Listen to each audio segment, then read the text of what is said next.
Күн шерифлеріңіз қайырлы олсын. Бүгін сентябрінің 22-сі ве Қырым ишғалінің 938 күні. Эфирде заман. Украина БМТ яғни ООН ассамблеясында Қырымда инсан ақларының бұзылуы бойынша резолюция көрсетecek. Бұл ақта ООН Ген ассамблея топлашуында Украина президенті Петр Порошенко білдірді. Бұндан да ғайры одан баста женкі ве Қырым ишғали ақында сөз үрсетті. Украина президенті Украина шарқында арби әрекетлерді оси штрафыны редеткен Русияны такбих етті.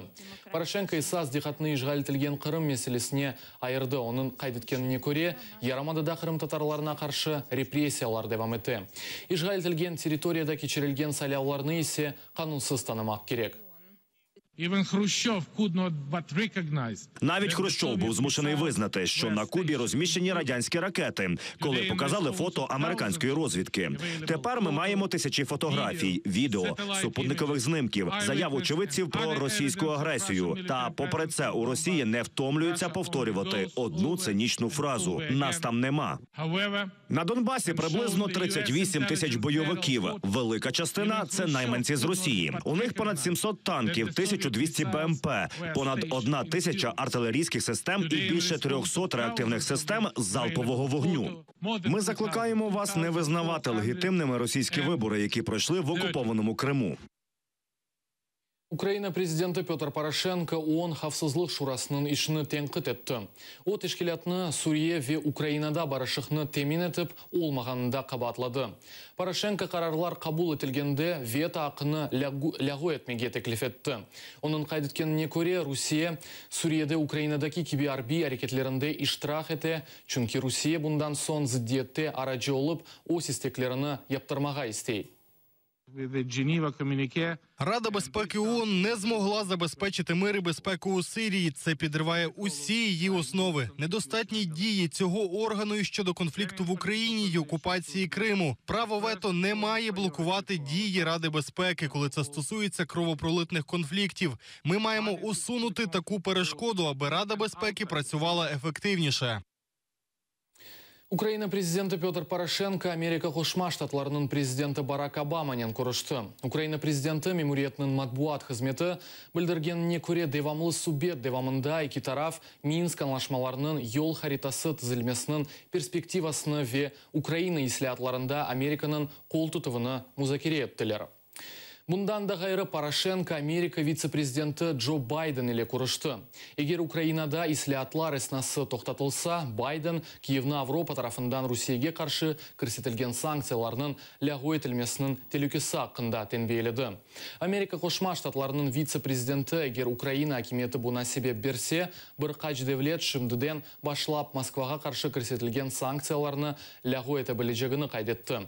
Байденның сөзлеріне көре, о бұхранның бірінші күнден Алмания, Франкистан ве Италияны санкцияларны сақламаға рижа еті.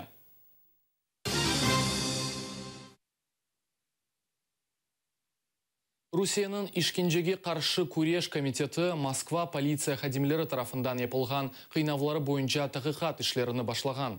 Москва сакины Гюнай Рагимова оның қардашы ве бабасыны бұтын қоранта көзогінде собыр хадимлері көтеклегені ақында білдірген.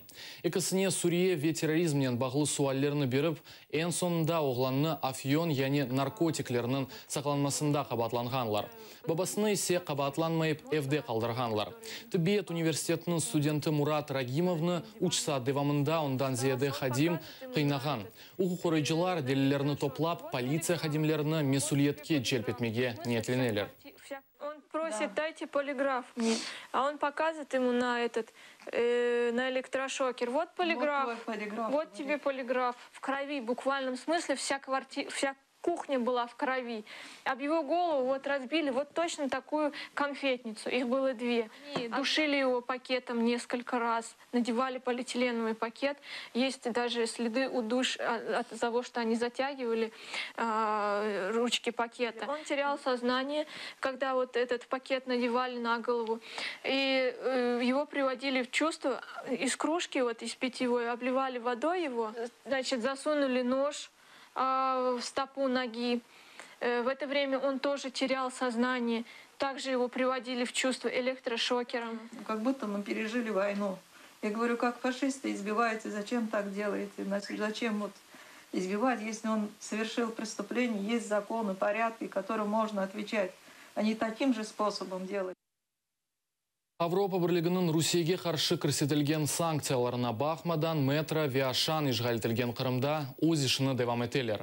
Рейтерсінің мәліметіне көре Алманиялы метро ве Френкистанлы Ашан шіркетлері Русейге өз мақсулатларыны көзермеге девам ете.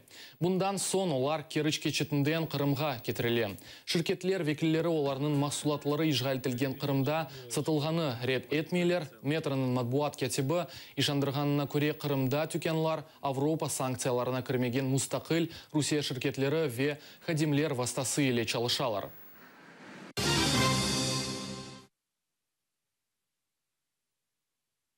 Эсаретте олған Соқақ университеті. Ярын студент Оджа Вернадский адынан Таври Милли университетінің мезонлары Украина тасил назерлігінің фаалиетсізлігіне қаршы еланылған мүддетсіз барышық акциясыны башладжақлар. Тасил назерлігі Киевде ТМУ үшін ич бір бина бермегіні ве университет жедвеліні таздық етмегіні себебінден фальчилер назерлік янында чадыр шеріні құрмаған етленмектелер. Акция бірінші чан байрамы кебе перформанс шеклінде кечежек.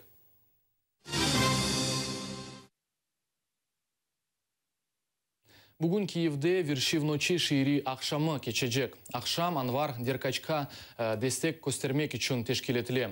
Журналист веуху Хуройджа Анвар Деркач рах хасталығына уғрады вешімді химиотерапия кече. Тедбіріні таблеточки хайрия фонду тешкелеті. Тедевиленевге керек олған параны языджы Тарас Прохаська, журналистлер Алексей Бобровников, Нина Грушецкая, Вешаир Терджиман, Дмитро Мамчур топламаға ярдым етежеклер.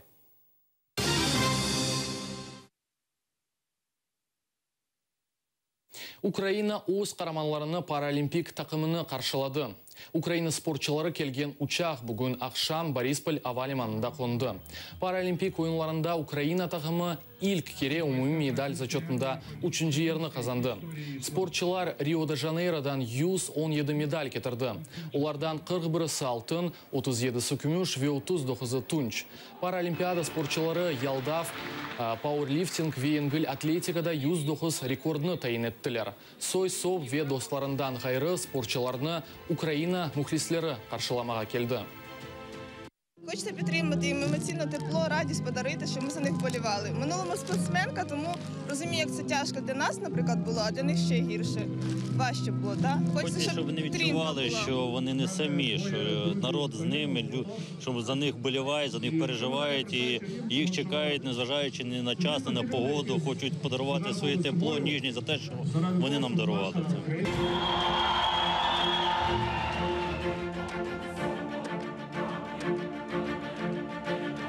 Ми звертаємось до української влади побачити, почути і рухатись до тих, які сьогодні мають обмежені права, обмежені можливості. Так, чуть-чуть. Ну, не гнеться, але міцна. Міцна, щаслива, так на смак не знаю. Я дуже щасливий, це був феєрична мить, коли я виступав в Ріо. І коли я здобув цю медаль, і коли нас зустрічали, всі вітають. Так що це неймовірно. Так ще не зустрічали. Очень круто. Очень круто, эмоционально. Мы слышали там, когда стояли, как кричали, я говорю, боже, нас съедят сейчас, говорю. Ну, в хорошем смысле слова. То есть, нет. Эмоционально, ну, клас, настроєння супер. Що будемо робити? Ну, трошки відпочивати, реабілітуватися після важких змагань. І далі працювати. Попереду ще 4 роки. Готуватися до Токіо, до наступних Паралімпійських ігор. Евровидение 2016 ярышында ғалебе қазанған ері әнді өз клипінен музыка денлейджелеріні қуандырajaq. Джамала 1944 адлы ерға видеоклип чықып интернет ағларына дәрчеткен. Қатырлатмақ керек ки Свечияда олып кешкен ер ярышында ватандашымыз бұтын дүнияға қырым-татар меселесі ақында икея етіп ғалебе қазанған. Where's your mind? Humanity cries. They think you're gods, but everyone dies. Don't swallow my soul. Our souls.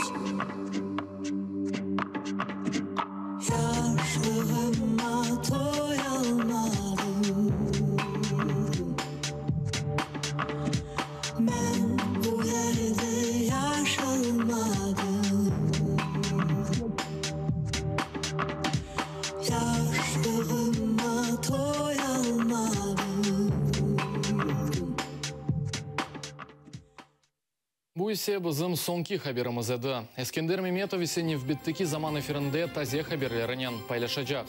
АТР елі олыңыз көрішмек үзіре.